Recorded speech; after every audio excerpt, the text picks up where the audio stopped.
Hello again. This post is not something that I had previously planned on speaking about, but I thought that it would be important for me to talk about some current events and some current discussions. This hit the news probably about a week ago and is starting to catch more attention, and I think I should weigh in on that issue. And it has to do with the policy that the legislation and the governor has proposed that we allow military veterans and their spouses to come into the school systems even if they don't have degrees in education to fill in for some of the vacancies that we have. And on the surface, it sounds like a really good plan.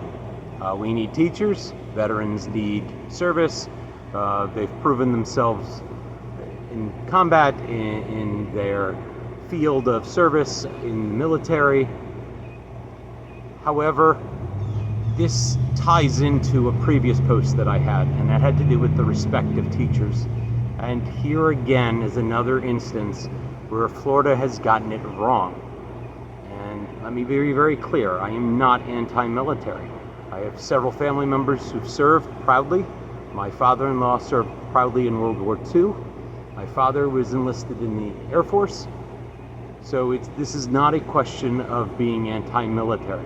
This has to do with the sense that people believe, and I'm going to steal a line from a movie from Disney here, that anyone can teach.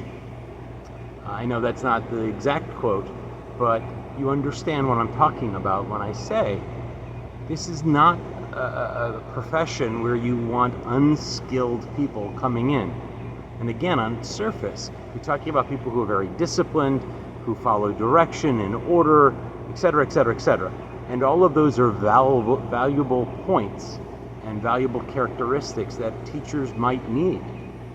But there's content, there's socialization, there are other pieces that you learn through the educational process of getting your degree in education, whether it's elementary, whether it's secondary, whether it's beyond a secondary education, master's, doctorate, etc.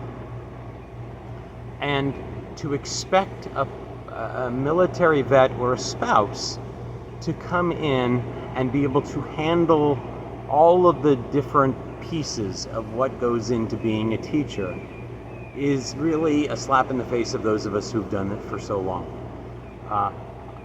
We do need people to come into the educational process. And I would love to see some sort of connection with the GI Bill or any of the other issues or assistance programs that would allow military people and their spouses to come in and get trained right away, take some classes, earn certification, and become certified teachers, but to outright give them a teaching salary. And in some cases, that salary, and we've talked about this before as well, could be higher than somebody who has the certification and 5 to 10 years of service, because you remember the state of Florida has raised the minimum wage of teaching salaries to $45,000 plus, and there are some veteran teachers who are just making that.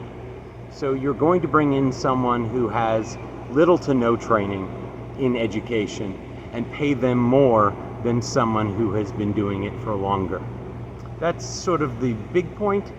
Secondary to that is, because we have so many vacancies, bring them in as substitutes, bring them in as behavior specialists, bring them in as other non-instructional positions, and have them shadow teachers.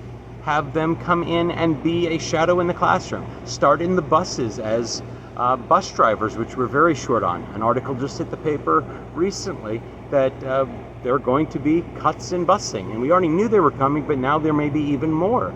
So give those veterans those positions and let them filter into the educational classroom. And then again, as I mentioned a second ago, the idea is allow them to shadow, but to give them the outright certification is not the right step.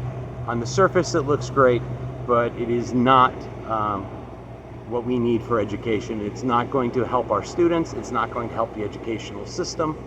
It is going to give people jobs, and I understand that that is a plus, but at what cost will that savings be? With that being said, again, at the end of this video, you'll see my links to my website. Please follow. There will not be a written post on this piece, and I will get back to getting back on those schedules and posting written and videos in the coming days. Take care. We're down to about 5 weeks left in the balloting. Take care.